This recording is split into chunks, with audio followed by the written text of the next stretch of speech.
Hello, my name is Maureen Brennan. I'm a technical advisor for the Federal and State Grants Unit here at the Illinois Criminal Justice Information Authority. This is one of a series of very brief webinars that we're recording and posting alongside the R3 Notice of Funding Opportunity on March 1st, 2024. The idea behind these brief recordings is to give you some insight into the authority grant process and to introduce you to some concepts that will be important as you develop your grant applications. So today's session is on subawards. Let's get started. We're going to look at 4 issues today. We're going to discuss the difference between a subaward and a subcontract. We're going to talk about how subawards are partnerships, talk about subaward development and approval process, and finally talk about the subaward fiscal and data reporting for the authority. So here's some language, here's some language from our policy that helps describe the difference between a subaward and a subcontract. In general, if the entity is performing a part of the federal or general revenue program, it's likely to be a subrecipient. If the entity is providing services incidental to the purpose of the award, the agreement is likely to be a subcontract. Let's talk in practical terms about what that means. Let's look at some characteristics of a subcontract. They provide goods and services within normal business operations. They provide similar goods or services to many different purchasers. They normally operate in a competitive environment, and they provide goods and services which are ancillary to the funded program. Some subcontract examples that are common in our grants: utilities such as phone and internet, those are subcontracts. Personal and professional services such as leasing your program space, contractual trainers, accounting services, advertising, these are all ancillary to the program that's being funded. Subaward characteristics, by contrast, a subawardee may determine participant eligibility. They may have a role in programmatic decision-making. They carry out elements of the funded program as opposed to providing goods and services. And their performance is measured relative to the grant performance metrics, I should say. So here are some examples of subawards. For instance, an agency that's providing one component of a funded program, or an agency providing the same service as the grantee in a different community or with a different client group. Now, we have sometimes found some contracts that seem to have characteristics of both subawards and subcontracts. In those rare circumstances, our Office of General Counsel at the authority will make the final determination of whether that contract should be treated as a subcontract or a subaward. And there is a difference between the two. We'll talk a little bit about that. But they basically will be weighing the different characteristics of that agreement, and they will be determining if it'll be handed as a subaward or a subcontract. So, as I said, with R3, we really see our programs as partnerships. So R3 really encourages grantees to use collaborative partners in their R3 grants. And in those partnerships, each agency has a defined role in implementing the funded program. Now, we only have one agency apply for the funds, and then they pass through those funds, and they actually also take on some of the responsibilities of monitoring the performance of their partner agencies.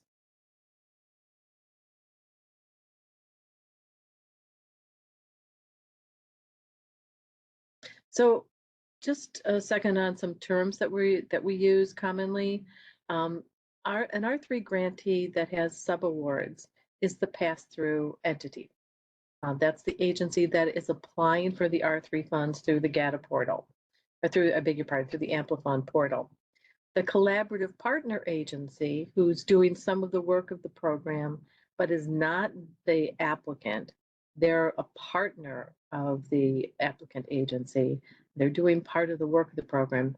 That's referred to either as a subrecipient or as a subaward agency. As I said, we consider our programs to be partnerships. So the authority partners with our grantees to build and implement the programs, and we do that by providing guidance on the financial requirements. We provide technical assistance to meet legal requirements. We provide guidance to prepare for audits, though we are not the auditors. And we disperse funds within the state guidelines and conduct site visits. Similarly, our grantees who have collaborative agencies, have subawards, they take on responsibilities that mirror those of the authority. So our pass-through entities are going to enter into subaward agreements with their partner agencies. They're going to collect fiscal reports and performance reports from these partner agencies. They're going to make sure that their partners maintain good records for audit.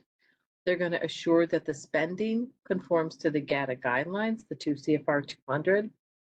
And those pass-through entities, our grantees, are going to take on responsibility to disperse grant funds to their partner agencies, and finally, to conduct site visits. But your grant specialist is here to support our grantees as they take on these pass-through entity responsibilities. They do that by reviewing the draft subaward agreements, by providing templates and forms, both for the subawards and for monitoring. They're going to observe subaward site visits. They're going to review the subaward site visit reports, and they're always available for technical assistance.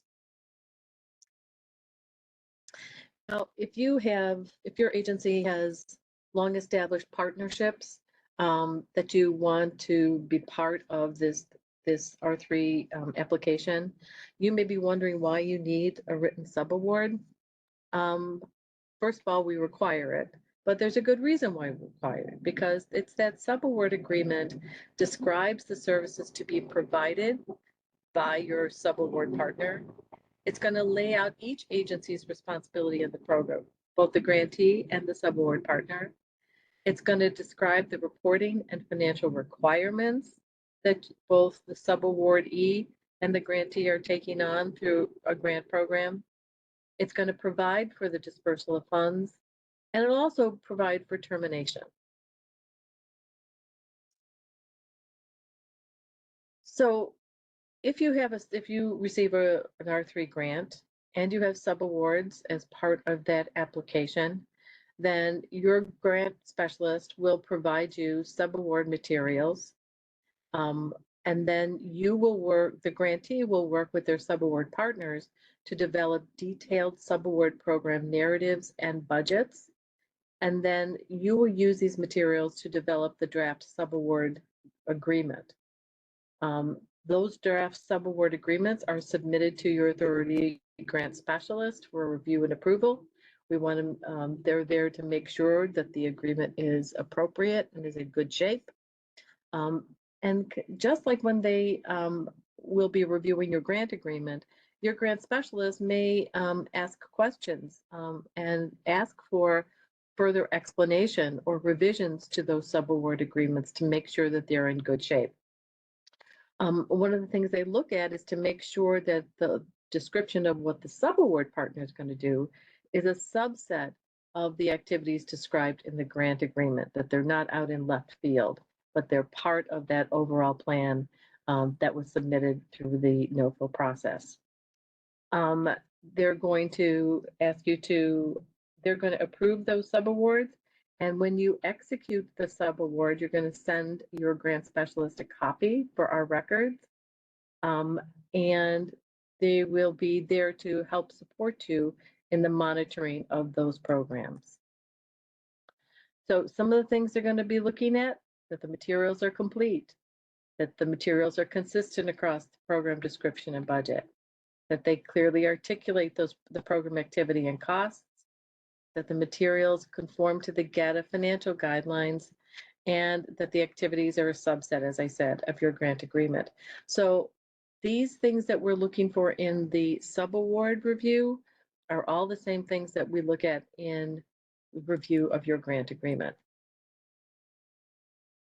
Now, as I said, the grant staff may request clarification or revision, and then they'll forward the subaward package to our legal staff for review and approval.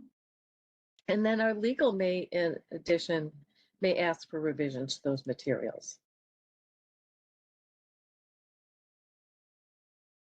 Once our legal staff approves the subaward package, the grant specialist will email a letter documenting the authority's approval of the subaward, and then we'll ask you to send us a copy of the fully executed subaward. Now let's talk about subaward reporting. So as the grantee, it'll be your responsibility to develop the fiscal and data reporting forms for each subaward partner. Now we have some stock forms that for fiscal reporting for the subawards that we can supply you, but if you have your own, as long as they provide all the necessary information, that's fine, you can use those, but we can provide you some samples. The grantee is going to collect their quarterly data reports from their partners, as well as monthly fiscal reports from their partners.